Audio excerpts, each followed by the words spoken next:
ماتم کرتے کرتے خون نکلا, مر گئے, کوئی شہادت نہیں ہے, خودکشی ہے. آپ کہہ سکتے ہیں اللہ میں حسین کے غم میں رو کے میں نے یہ سب کچھ کیا, اللہ کہیں گے تمہیں کس نے کہا تھا یہ کرو؟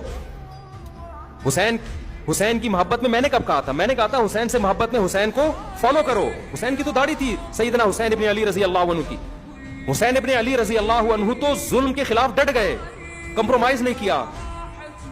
اور ہم میں کتنے لوگ ظلم کر رہے ہیں, بیوی پہ ظلم, بچوں پہ ظلم, قوم پہ ظلم, ملک پہ ظلم. کتنے لوگ ہیں دفتروں میں ٹائم پہ نہیں پہنچتے اور تنخواہ پوری لیتے ہیں, یہ ریاست پہ ظلم کر رہے ہیں کہ نہیں کر رہے؟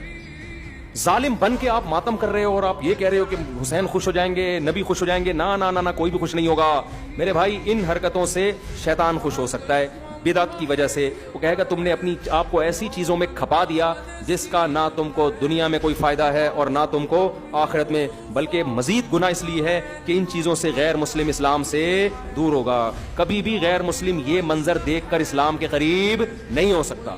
غیر مسلم مسجد میں آئے, آپ کو نماز پڑھتا ہوا دیکھے, اسلام سے محبت ہوگی. غیر مسلم آپ کا رمضان دیکھے, صبح سحری میں جاگنا, افطاری کا وقت, محبت ہوگی. غیر مسلم آپ کی قربانی دیکھے, غیر مسلم آپ کا نکاح کا نظام دیکھے, آپ کا فیملی سسٹم دیکھے, رشتہ داری جوڑنا دیکھے, باپ کی خدمت کرنا دیکھے, آپ کا حج دیکھے, آپ کا عمرہ دیکھے, اٹریکٹ ہوگا وہ دین کی طرف. نہ آپ کا ماتم دیکھ کے اٹریکٹ ہوگا, وہ کہے گا یار یہ کیا وحشیانہ عمل ہے, یہ تو ہیومن رائٹس کے خلاف ہے. تو اس لیے اپنے آپ کو, چاہے شیعہ ہو چاہے سنی ہو, ایران میں بھی ماتم پہ پابندی ہے, پتہ ہے آپ کو, کھلے عام نہیں کر سکتے. آپ کو ان چیزوں سے اپنے آپ کو بچانا ہے.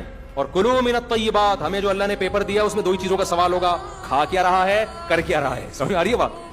کھانا بھی کرنا ہی ہے لیکن اللہ نے اس کو الگ سے بیان کر دیا نا, کیونکہ لوگ کرتے بہت کچھ اچھا ہے, کھانے میں ڈنڈی مار دیتے ہیں, اور کچھ کھاتے صحیح ہیں, کرنے میں کیا کر دیتے ہیں, ڈنڈی مار دیتے ہیں. کھاتے تو بڑا پاکیزہ حلال ہیں, کام غلط کر رہے ہوتے ہیں. تو اللہ نے اسلام کو دو لفظوں میں سمیٹ دیا, کھاؤ بھی حلال اور کرو بھی حلال, پاکیزہ کرو. یہ دو ہی سوال ہوں گے, 50 نمبر کے یہ سوال ہے میرے بھائی, اس کے علاوہ تیسرا کوئی سوال, باقی اسی کے ذیلی سوالات ہیں, اسی کے ذیلی سوالات ہیں جن کے آنسر آپ کو دینے ہیں. اس کے علاوہ جو کچھ آپ کر رہے ہیں ربیع الاول یا محرم میں, حلیم میں, سبیلیں لگا کے, ماتم کر کے, کالے کپڑے پہن کے, یا ربیع الاول میں ہرے ہرے بن کے ناچ گانا کر کے, لائٹیں تمبو لگا کے, حلوے بانٹ کے, یہ سب آپ کا ہیڈیک ہے.